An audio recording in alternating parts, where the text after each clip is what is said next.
Hello and welcome everyone. This is Praveen. I'm a postdoctoral research fellow in radiology at the National Institutes of Health. I'll be discussing a recent article published in the Journal of Radiology titled Post-Treatment MRI to Predict Pathologic Complete Response of Triple-Negative Breast Cancer to Neoadjuvant Chemoimmunotherapy. I would like to thank Dr. Sharif Ghosi for his help and guidance with this work, and for more information on this article, please read the full blog post below. So let's start with a little bit of background. Triple negative breast cancer represents about 15 to 20% of all breast cancers. It is defined by the lack of expression of estrogen, progesterone, and human epidermal growth factor receptors. It has a biologically aggressive course with more frequent and earlier relapses compared to other subtypes. The treatment of choice is neoadjuvant chemotherapy. It helps reduce tumor size and also allows us to monitor treatment response. In TNBC, achieving a pathologic complete response, that is PCR, after chemotherapy is strongly associated with improved survival. Residual cancer burden, that is RCB, is a key prognostic factor, and outcomes are best in RCB class 0 and poorest in RCB class 3. The Keynote 522 trial showed that adding immune checkpoint inhibitors increased PCR rates from 51% to nearly 65%. This underscores the importance of accurate imaging to identify responders. The dynamic contrast enhanced MRI is the most accurate modality for evaluating tumor response after the chemotherapy, but its performance after neoadjuvant chemoimmunotherapy in TNBC remains uncertain. The purpose of this study was to test if post-treatment MRI can predict pathologic complete response in TNBC after NACI, and whether adding nodal status and Ki67, which is a proliferation marker, can improve this prediction. This was a prospective multi-center study. It included 259 women with stage 2 or 3 triple-negative breast cancer treated with Keynote 522 regimen, which includes paclitaxel, carboplatin, pembrolizumab, doxorubicin, and cyclophosphamide. They were split into a training set of 175 and an external validation set of 84. For imaging, patients underwent post-treatment breast MRI using the I-SPY2 protocol, which provides standardized parameters for breast MRI to reduce variation across scanners. Radiologic complete response was defined as no enhancement in the tumor bed, while any enhancement was considered non-RCR. In non-RCR cases, residual enhancement was segmented and radiomic features were extracted.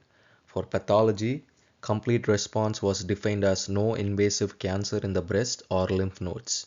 Residual invasive disease was classified into residual cancer burden classes 1, 2, and 3. Coming to the results, post-treatment MRI predicted complete response with good accuracy. Adding nodal status and Ki67 made the model stronger with very few false positives, mostly limited to minimal residual disease. Let's dive deeper in the next slides. The radiologic complete response on MRI was strongly associated with pathologic complete response. In the validation set, the area under the curve was 0.83 and the positive predictive value was 90%. So this shows that MRI can be a powerful predictor of treatment response, but there were still some false positives. So the next question was to see whether adding clinical or pathologic factors could improve prediction. So when they added the baseline nodal status and Ki67 cutoff of greater than 30%, the model performed even better. The area under the curve rose to 0.88 and the false positives also dropped, and it was about like 3.5%. And most importantly, these false positives were limited to patients with minimal residual disease or RCB class 1. So the combination of imaging and key tumor features made the prediction more reliable. Okay, let's look at some recent literature. Mohammed et al. Developed a multi-parametric MRI-based radiomics model in TNBC patients using scans at baseline and after 2 cycles of neoadjuvant therapy. This was a 35-feature radiomics model and it achieved an AUC of 0.91 in the training set and 0.8 in the test set. This shows radiomic features provide early indicators of treatment response. And in another article by Janssen et al., They performed a meta-analysis of more than 1600 TNBC patients treated between 2000 and 2019. They reported a pooled sensitivity of 67% and positive predictive values of 73% at 1.5 Tesla and 75% at 3 Tesla MRI. And by comparison, this article by Ramathul et al. Achieved a positive predictive value of 90%, likely reflecting the higher complete response in their cohort, which was about 63% with chemoimmunotherapy compared to 34% in the older neoadjuvant chemotherapy studies, such as this meta-analysis. So this suggests that advances in systemic therapy may also enhance the predictive value of MRI. So accurate MRI prediction of complete response could eventually support omission of surgery and help redirect treatment, but this requires achieving a very high positive predictive value while trying to minimize the chance of missing residual disease. And one challenge is that imaging during immunotherapy can show patterns that mimic disease. For example, pseudoprogression happens when the tumor looks larger, not because the cancer is growing, but due to the immune cell infiltration and inflammation. In contrast, hyperprogression is when tumor actually grows faster on treatment.